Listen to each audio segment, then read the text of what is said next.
Hello everyone and welcome to SuttonsDaze and to Canuary 2023, right? Has this been an amazing month? Can you believe that we are halfway through the month already? Oh, it goes too fast. It just goes way too fast every single year. We are super excited about this year. The videos have been out of this world. I am so excited to have all of the channels that are participating coming along with us on this month-long journey. This collaboration is sponsored by 4 Jars Canning Company, and they are an amazing company with fantastic products. They just came out with a timer that is so cute. You have to go check it out on their website, right? There's a link down below. Remember, there's the code Suttons10 for 10% off of your purchase. As always, we thank you. But 4 Jars Canning Company, this is what they are sponsoring. They are giving away a 21-quart All-American canner with 200 4 Jars lids. An All-American canner. Hello. They're giving away a gift basket with a $100 Visa gift card. They're giving away another gift basket with a $50 Visa gift card. And then us here at SuttonsDaze, as we have done every year, are giving away a 23-quart Presto pressure canner. This is an epic month. Epic month. Absolutely fantastic. A month's worth of canning videos brought specifically for you, sponsored by an amazing canning company who was there for us when nobody else was, creating an amazing product with a great price point. Okay, very important. So the channels that are participating, I am going to put a couple of links down below. Okay, one is to the blog post. The blog post has links to all of the participating channels and to a calendar that tells you what days you can look for what channel. Now, there is a caveat to that. Our friends Rachel and Todd over at that 1870s Homestead had an emergency, a family emergency come up, and so I am going to be taking their place on their next date. So when you look for that tomorrow, okay, you're actually going to be coming to SuttonsDaze because I am making up the video that they can't get out there. So I hope everything is well with Rachel and Todd. Send them some good wishes and come back tomorrow and check out what we've got for Canuary. I have no control over who uses the term Canuary. It is not trademarked. It is not mine. And for years now, people have been grabbing up that name and utilizing it because it increases traffic, right? So no harm, no foul. It's fine. But you have to understand that if you go and comment on that with an expectation that you are entering a drawing, you are incorrect. So always look for this logo and be sure to check out the playlist and the links that I provide you in order to make sure that you are going to the right channels for this collaboration. I thank you as always. Now, do you see that out there? Do you see that out there? That is sunshine, my friends. We have not seen that in a month and a half. It's going to be an epic day, super spectacular. And today we are canning up butternut squash. We grew a whole bunch of butternut squash. I was so happy with how that turned out. I have 5 of them left. I had to look to count. I have 5 of them left. I want to get them jarred up so they don't go to waste. And we're going to bring you along to show you how you can preserve some of your harvest if you have some still left over, if you buy it from the store, or if you're planning on growing it next year. This is the way that you can put up your butternut squash to have it in the future. Let's get started. I will have another link for you down below to the National Center for Home Food Preservation. And that is for canning pumpkins and winter squash. Winter squash. So you can can pumpkins, butternut squash, Hubbard squash. What you cannot can safely is zucchini because it comes out mushy and really gross. It's just the way it is. Sunshine. It's a beautiful thing. It's so nice. Okay, so we have our butternut squash. And we're going to get that all cut up. I'm using pint jars. You can use quart jars, not a problem. Do what works best for your family, your household, right? There is a difference in processing times, okay? But I'm going to do pint. Be sure to check out the link below in order to find out the processing time and the pressure for where you are. Very, very important. So first we took the squash and we washed it because I don't do anything when I pull it out of the garden other than pull it out of the garden. And we put it up in the breezeway because, like I said, the breezeway is kind of like our Michigan outdoor refrigerator, right? So we're going to start with these. What we're going to do is we're going to cut them, we're going to peel them, we're going to de-seed them, and then we're going to get them ready. because I am me, I have a bowl, and all of the scraps from de-seeding it and all that stuff is actually going to be turned into eggs, because we all know exactly how expensive those are now, right? Okay, look at that color. I love that color so much. Now, you can, when you can this, you can add, you have to add liquid to the jar, period. But when you do that, you can add a flavored liquid, okay? You can add some brown sugar in there. But due to the processing time, you really have to be careful. Don't add a whole bunch. It'll just sweeten it up more. I don't find the need to add anything to this. But if you want to, you can go ahead and do so. But if you do add something like, say, bacon pieces, make sure they are fully cooked and not very many. It's basically for flavor. I prefer to wait until I crack open that jar, and then I will drain it. I will drain it and mash it up and add bacon to it at that point. And it is crazy good. It is so good. I forgot a spoon. Get a spoon, Lisa. Why can you can winter squash but not summer squash? It's basically because of the texture, okay? Summer squash is a very soft squash. Very soft squash. Whereas winter squash is not. It's definitely a more firm squash. When you can it, it will become soft. There's no avoiding that. There is no avoiding that. So let's keep our expectations in check. That's a really important part, okay? And it'll be good for soups. It'll be good for mashing up and serving as a side. I will do a few recipes with you as we move along in the year. I hate doing this. Okay. But keep your expectations in check there, because it's not going to be firm. It is not going to be firm. You know what works better than a spoon? An old canning lid. Okay. But we are going to do this. Stringy, like, what am I thinking of? Spaghetti squash. Stringy squash is not recommended, okay? But this is just stringy where the seeds are, so there's no problem. This is not fun to watch now, is it? Okay. Let me go find a canning lid. One canning lid coming up. So if you just take that in there, if it fits, if your squash is big enough. I don't think it's going to be big enough for all of them. But look at how easy. That would have finished that whole task a lot sooner, wouldn't it? Okay, so you're just going to scrape that in there. And what you could do, instead of leaving it whole, is cut it in half and then scrape it. Works very well. So don't reuse your canning lids for canning, but you can use them for other stuff, like checking your steam or scraping out a squash. So now we're going to peel it. Peel it, peel it. These peelers are amazing, okay? But they are deadly, so be careful. And, I mean, squash can be slippery, right? So you want to be paying attention to what you're doing, because you can take off a body part with this thing. You really can. But when they're in bigger chunks like this, in my opinion, it is easier to peel. So you want to get that hard rind off of it. Remember, you can do this with pumpkin too. It's so good. I don't like pumpkin as much as I like butternut squash. How about you? What's your favorite winter squash? Throw it in the comments section down below. I'm looking at growing a few different kinds this year. I'm definitely growing butternut squash again. That did so good. And it is so good. Okay. So this will take me a couple minutes. Let me get this done and then I'll be back.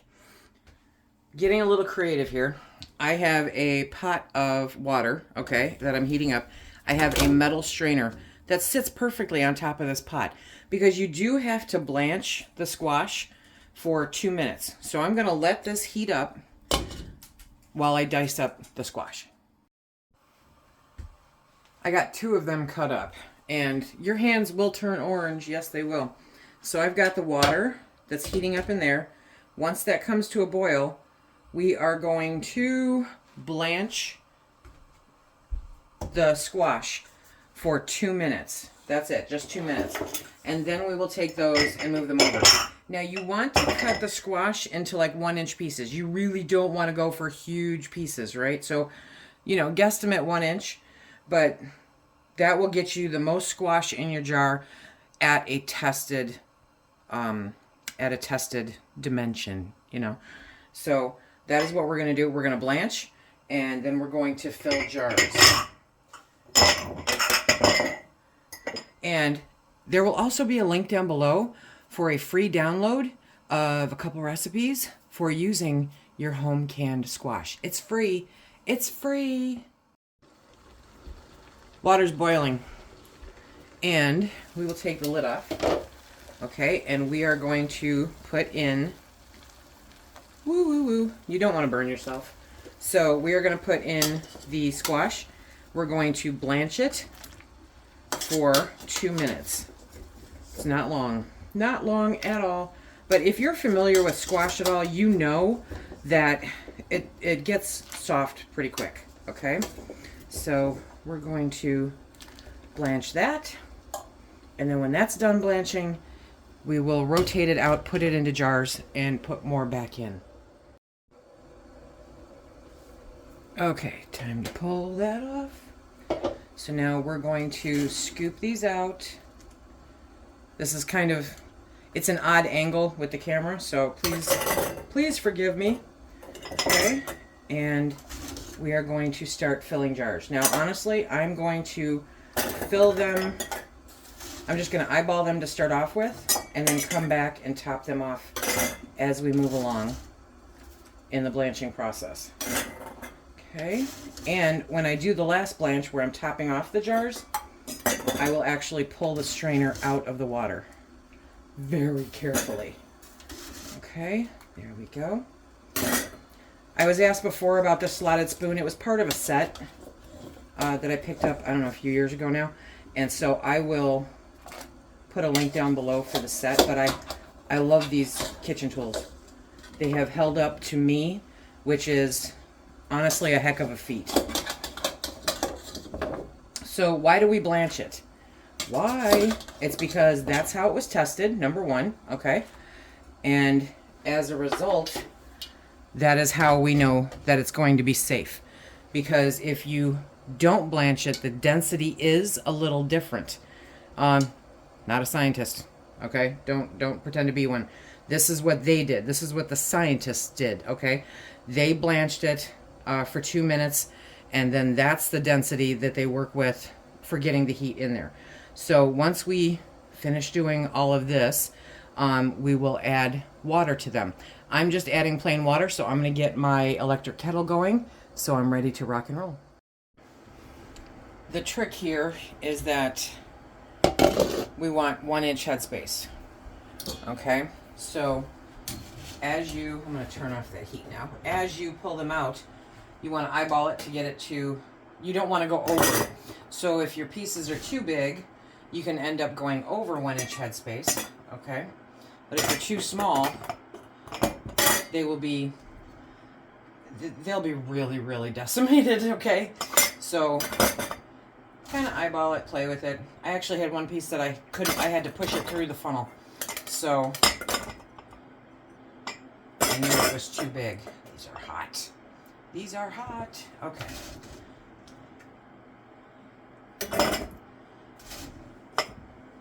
There we go. So now I'm going to top off these jars before I fill any more, because I'm getting down low.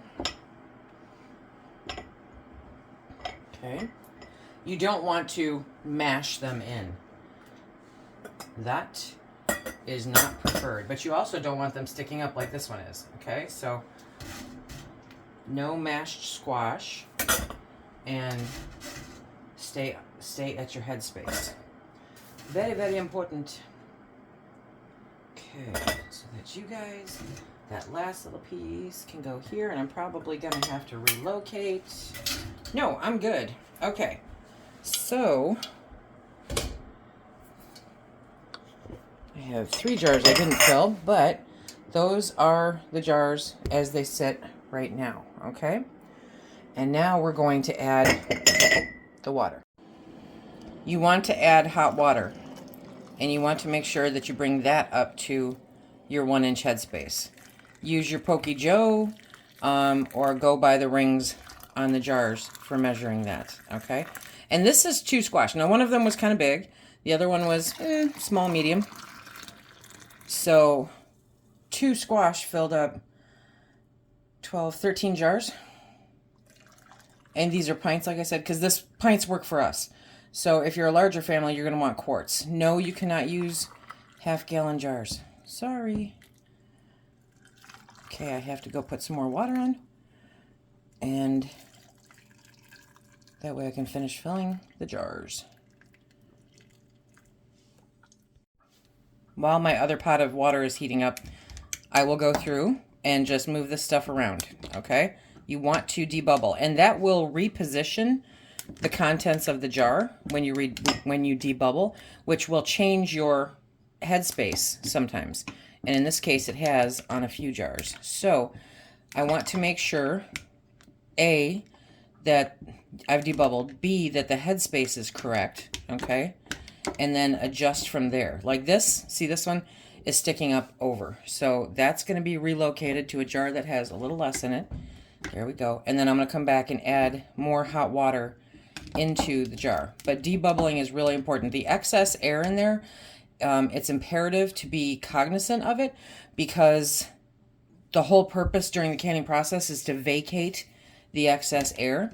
And so that is what we are doing. We are helping to vacate the excess air so it doesn't trap in there, doesn't keep anything in there that's not supposed to be.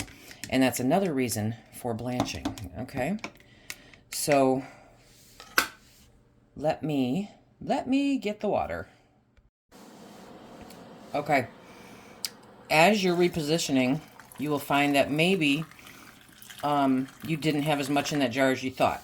This jar over here, I didn't have as much as I thought. So when I shook the jar and it settled, I went, ooh, okay, I can take some out of there. If you have extra squash, like say 3, 4 extra pieces, right? Still fills at least half the jar, then feel free to go ahead and still do this. Put the squash in the jar, bring it up to 1-inch headspace with your liquid, because that is still pulling the air out of the jar, right? And go ahead and can it. It's not a waste of a jar, it's a waste of food if you don't can it and it goes bad. Okay, so I'm just kind of going around checking on my headspace. And now we'll go back and debubble. So this one's a little light on squash, which is fine. And we're gonna do these, get them repositioned, and make sure that you're at 1-inch headspace. Very, very important. That one I think is just gonna fight with me. Okay. There we go. Okay.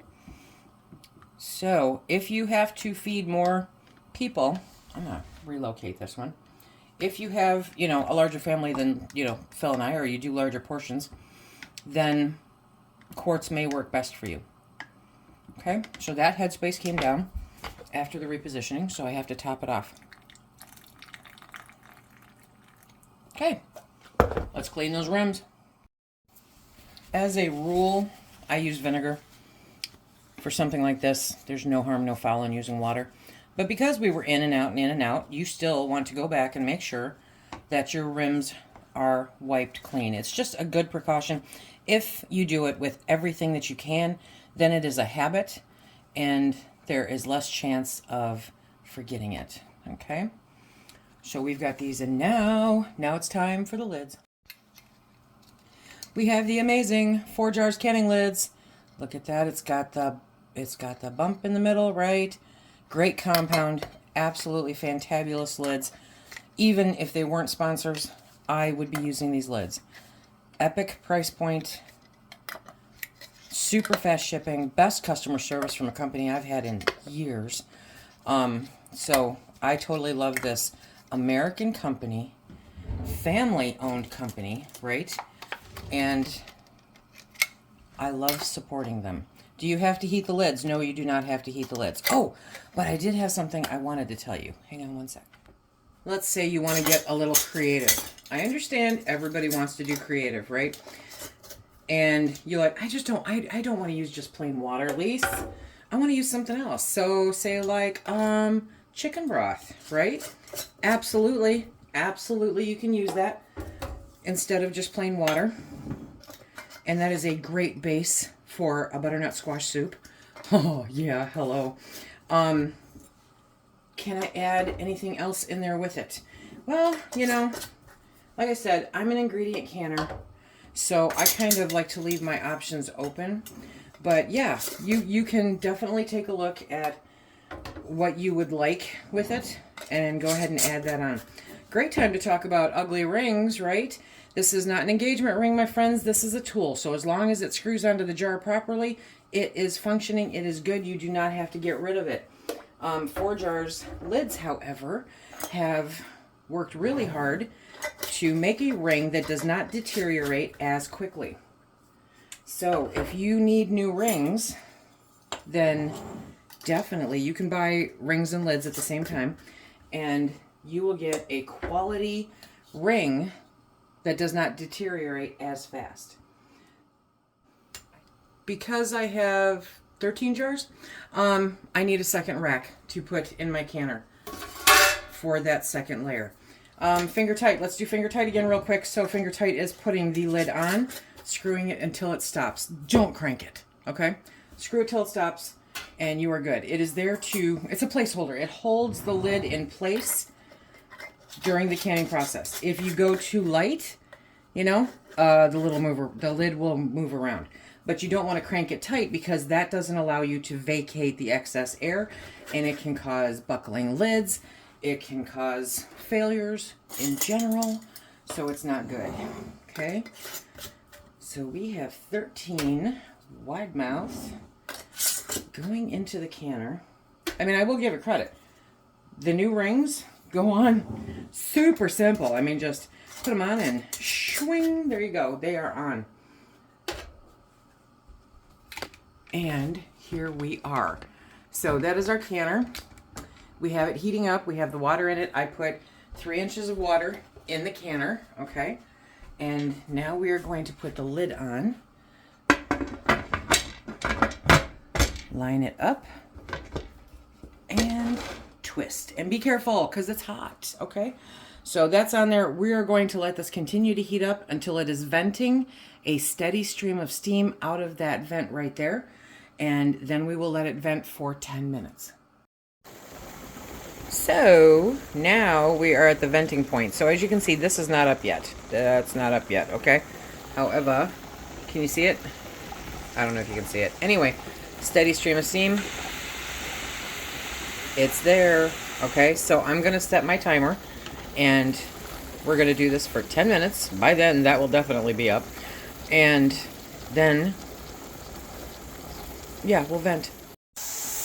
Timer went off. It's been 10 minutes, okay? And now we're going to put on the regulator. In this instance, in all instances, I use the weighted regulator, okay? So the regulator that came with my canner is this one. That's the one I use. When it gets to pressure, I'm not watching this. I'm watching the regulator. I'll link a video down below that further explains the difference between the two. This is often called the jiggler. And I'm going to let it build up. I'm going to let it start jiggling. I'm going to regulate it down to a hula dance. I'm going to start my timer for 55 minutes because I'm doing pints. Remember, check the link below for the proper time and pressure for your elevation and your size jars. The canner has completely depressurized on its own. The lock just went down, so I took off the regulator. I'm going to let it sit for 5 minutes before we jar the lid to the side. So we let this sit for about 5 minutes, right?